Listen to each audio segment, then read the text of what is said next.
आज मैं जिस विषय पर बोलने जा रहा हूं वह सदियों तक गुरु शिष्य परंपरा में कांड में फूंका जाता था, क्योंकि समाज इसके लिए तैयार नहीं था। आज मैं वह पर्दा उठाने जा रहा हूं। विषय है वीर्य संरक्षण, ब्रह्मचर्य, ऊर्जा का ऊर्ध्वगमन। ध्यान रखना, ये केवल शब्द नहीं है। इन शब्दों के पीछे एक विज्ञान है, एक योग है और एक क्रांति है।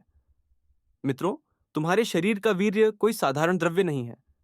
यह तुम्हारी जीवन ऊर्जा का सबसे सघन रूप है, ओजस। सोचो, एक छोटा सा कण पूरा मनुष्य बना सकता है। आंखें, मस्तिष्क, हृदय, चेतना। अब सोचो, जब तुम इस ऊर्जा को व्यर्थ बहा देते हो तो क्या खोते हो? अपनी शक्ति, अपनी रचनात्मकता, अपनी आत्मचमक। प्राचीन आर्षियों ने देखा था, जो व्यक्ति अपनी इस ऊर्जा को संरक्षित करता है और ऊपर की ओर मोड़ देता है, उसके भीतर एक अलग ही तेज पैदा हो जाता है। उसकी आंखों में गहराई होती है, चेहरे पर शांति और व्यक्तित्व में चुंबकत्व। यह चमत्कार नहीं है मित्रों, यह विज्ञान है। लेकिन एक बात समझ लो, दमन नहीं, भोग नहीं, रूपांतरण। काम ऊर्जा न अच्छी है न बुरी, वह तटस्थ है। नीचे जाए तो भोग बनती है, ऊपर उठे तो बुद्धि, प्रेम और समाधि।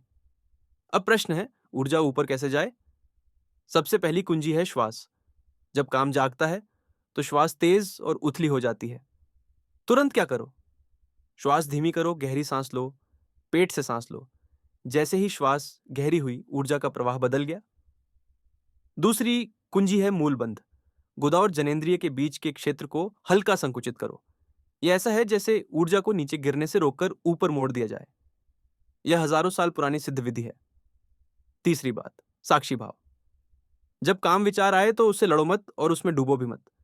बस देखो और कहो, निधि नेति यह विचार है, मैं नहीं। साक्षी बनते ही विचार ढह जाते हैं और ऊर्जा बच जाती है। चौथी बात, आहार और दृष्टि। जो तुम खाते हो और जो तुम देखते हो, वही तुम्हारी ऊर्जा बनता है। सात्विक भोजन, अश्लील दृश्य से दूरी, दृष्टि, संयम ऊर्जा संरक्षण की जड़ है। अब सुनो, सबसे गहरी बात, वीर्य संरक्षण का लक्ष्य काम से लड़ना नहीं है। लक्ष्य है प्रेम। जब ऊर्जा ऊपर उठती है तो वह काम नहीं रहती, वह प्रेम बन जाती है। प्रेम और ऊपर उठे तो करुणा, और करुणा और ऊपर उठे तो समाधि। काम सबसे नीचे है, समाधि सबसे ऊपर। तुम्हें काम से प्रेम और प्रेम से परमात्मा तक जाना है। अंत में बस इतना कहूंगा, जल्दबाजी मत करो, अपने साथ कठोर मत बनो, गिरो तो उठो, खुद को दोष मत दो, आनंद से चलो, बोझ बनाकर नहीं। और सबसे जरूरी, आज से शुरू करो, कल कभी नहीं आता।